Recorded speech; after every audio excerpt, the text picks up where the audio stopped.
What's up everyone, and welcome to OMG Games. I haven't seen you guys in a while, so what's up? Now for today I have two very awesome news, or well, news about two very much anticipated games, Assassin's Creed 3 and God of War 4. So let's get straight into it. So let's get started with Assassin's Creed 3. Now forgive me about the image quality, but that's as best as I could get them. And these are actually real screenshots from Assassin's Creed 3. So yeah, since we're going to be talking about Assassin's Creed 3, and I've got a mighty long list with me, if you want to go ahead and skip to God of War 4, go ahead and click the annotation right above me. So, I'll give you a second. Okay, so, let's start with Assassin's Creed info. According to Game Informer, there will be brand new environments and all new ways to interact with them. Seems pretty cool. As you can see here, there's trees for once. No, I'm just playing. No, but you can see forests and all that stuff. And it's starting to look a bit like Red Dead Redemption.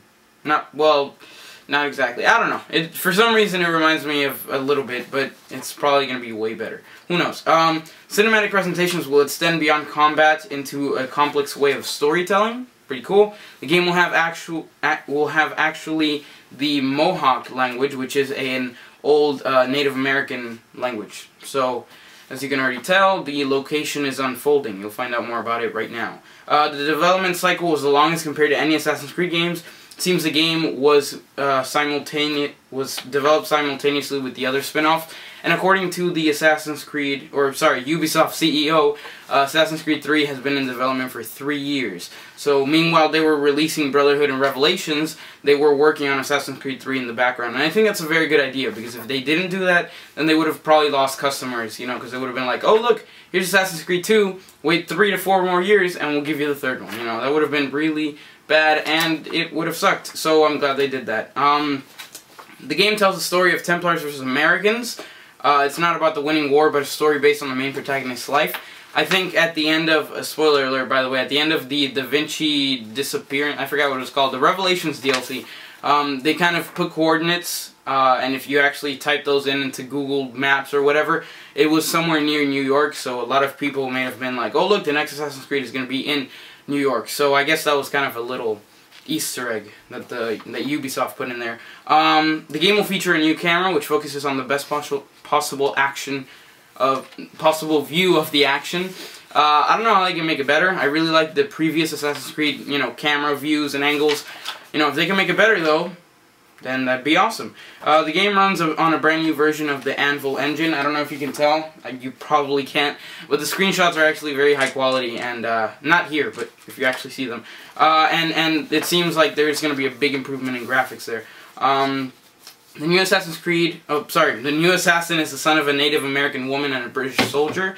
He calls himself Connor, but his birth name is Ratonake, I believe that's how you say it. Born into the Mohawk, he eventually crosses paths with the assassins in his search for righteousness.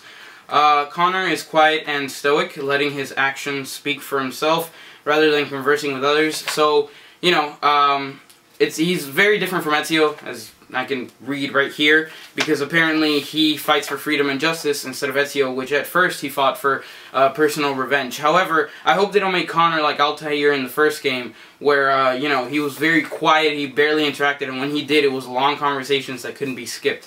So hopefully they don't do that and he actually interacts a lot. Settings will include Boston, New York, and a large countryside. The countryside will be about 1/3 of the game, and the setting will be 1/3 of the game, and will be the location of many events during the game. The countryside will be about 1.5 times as big as Rome in Brotherhood. So that's pretty amazing. Imagine Rome plus like half of Rome extra, added onto that. So I think that's pretty cool. The protagonists will fight on the American side, with primary allies being George Washington, Benjamin Franklin, and Charles Lee. And I gotta admit, although I like Da Vinci better and, Machiavelli, I really don't mind. I think this is pretty cool. So yeah, even though he's fighting for the American side, that doesn't mean that the Americans are the good guys and British are the bad guys, because Templars are everywhere. Remember that. If you've played the little mini games with Subject 16, you'll know that he actually states that a couple of the Americans are Templars. Let's move on to the next page. There will be seasons in the game, meaning that the sun will shine during the summer and landscape will be covered in snow during the winter. I think this is really awesome because in Assassin's Creed and all the previous ones, although mostly in Assassin's Creed Revelations, I believe it would change from night to day. But right here, it actually changes seasons, and you'll see snow for the first time in any Assassin's Creed game. You can chain kills in the game using Tomahawk and the knife. There's Tomahawks now. I think that's pretty awesome. Fighting and stealth will be completely redesigned, with Connor being compared to a predator. The player will be able to climb trees and other natural elements. Finally, you can literally climb whatever you want, I believe. And dual-wielding weapons such as dagger and tomahawk is now also an option. I think that's pretty awesome. You can now dual-wield, and you can climb nearly whatever, so that is amazing.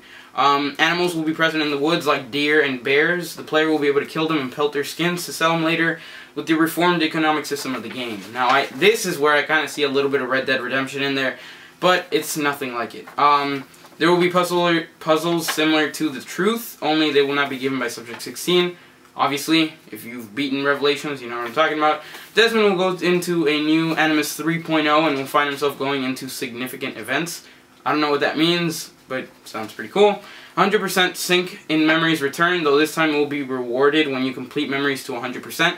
Checkpoints will also be introduced to the mission replay, meaning you don't have to play the entire mission to get that 100% sync. I think that is awesome. So I don't have to, you know, if I accidentally fail the little bonus, you know, mission objective that I have to do, I don't have to start all over. I can just pick the checkpoint and do it from there. So I think that's pretty awesome.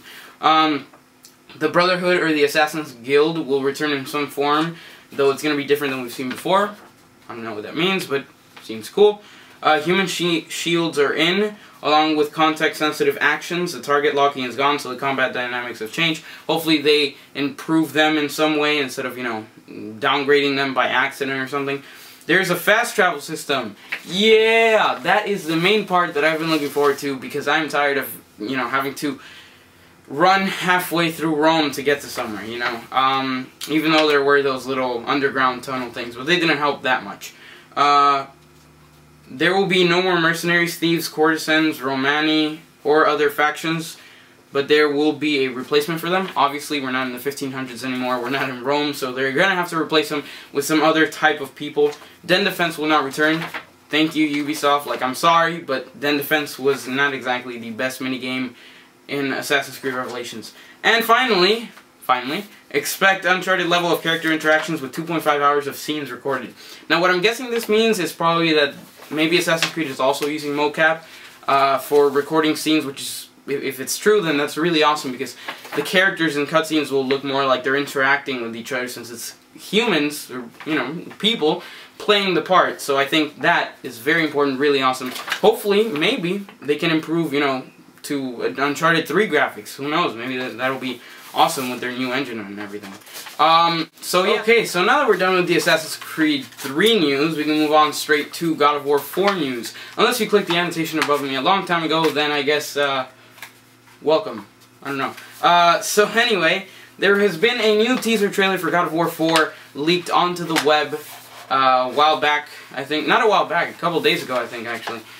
Which is pretty amazing. It starts off with the Santa Monica Studio logo, of course, and it moves on to someone, no one knows who he is yet, but someone telling Kratos to wake up. So that is, it's pretty surprising. Maybe he's rescuing him from the underworld, or maybe he never died. Who knows? Maybe it was all a dream.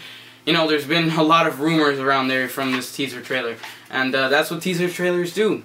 They make you speculate and try to find out what the hell's going on. And finally, it ends with the God of War 4 logo. Not this one, it's actually in black and white. And if you want to see it for yourself, you can go ahead and click down in the description below. There will be a link there that you can click on to see the video. And yeah, so hopefully we'll be seeing a new God of War coming soon, and this teaser trailer definitely is rising the anticipation for a new God of War game. Hopefully it's true, hopefully it's great, and maybe we'll see the game coming out this year or next year. So yeah, those are all the news for today. Make sure to like this video and subscribe, because I will be keeping up with news and gameplay reviews and just reviews about everything. And I will, you know, stay more up to date, and hopefully that can expand my audience, which is pretty awesome. And who knows, maybe I'll make a video about this. I've been playing it for like a week now, and it's pretty awesome. Maybe I'll make it go head to head with this. Who knows? yeah. So be expecting a video like that soon. It's going to be pretty awesome. And I guess that's it for this video. Hope you enjoyed the news. I know I sure did when I read them. And hopefully you did too. So I guess I'll see you guys later. Peace out.